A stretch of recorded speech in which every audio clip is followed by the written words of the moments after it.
મોરબીના marketing yard ખાતે રાજ્ય કક્ષાના મંત્રી ત્રિકમ છાગાની અધ્યક્ષતામાં વિકસિત ભારત અને આજીવિકા મિશન અંગેની બેઠક યોજાઈ હતી। મંત્રીએ રોજગાર ક્ષેત્રે થયેલા મોટા ફેરફારોની વિગત આપતા જણાવ્યું કે હવે શ્રમિકોને વર્ષમાં 100 દિવસના બદલે કુલ 185 દિવસની રોજગારી પૂરી પાડવામાં આવશે।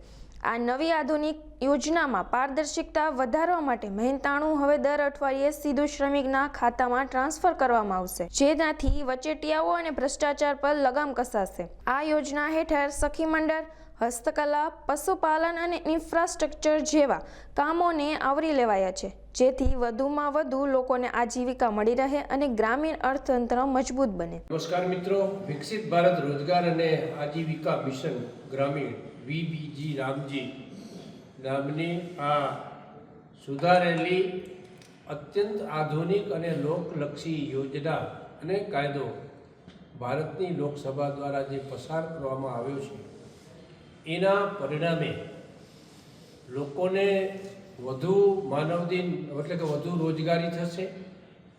100 દિવસને બદલે 125 દિવસ રોજગારી આપવાનું પ્રાવધાન છે, પ્લસ રાજ્ય લેવલના 60 દિવસને ઉમેરો કરીએ તો લગભગ 185 દિવસ રોજગારી આપવાની આ યોજના છે।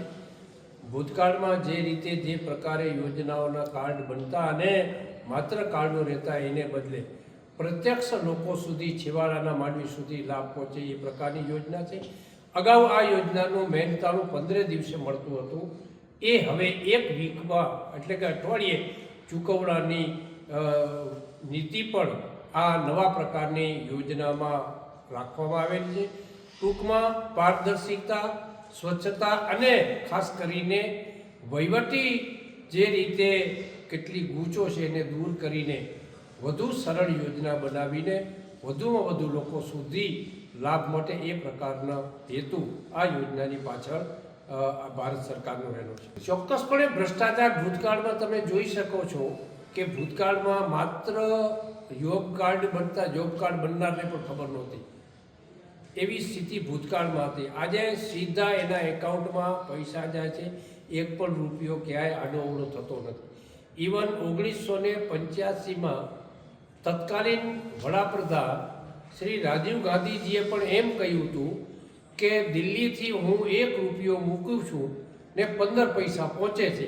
આ હકીકત છે, વિધાન જે કરેલું છે એ સ્થિતિમાંથી બહાર લાવીને જેટલા 1 પણ રૂપિયો દિલ્હીથી લોકો માટે જાય એ પૂરેપૂરા લોકો સુધી પહોંચે એવો ભાવ આ ફેરફાર તરફ રહેલો છે। અલગ અલગ પ્રકારની યોજના છે, સફાઈની છે, ઇન્ફ્રાસ્ટ્રક્ચરની છે, પાણીની છે, અન્ય જો કંઈ મતલબ સખી મંડળની કંઈ યોજનાઓ હોય એવા પ્રકારની વિવિધ 4 થી 5 પ્રકારની યોજનાઓ, પશુપાલન છે, ફૂડ પ્રોસેસિંગ છે, હસ્તકલા છે, આવા પ્રકારની કામોનો આ યોજનામાં સમાવેશ થાય છે।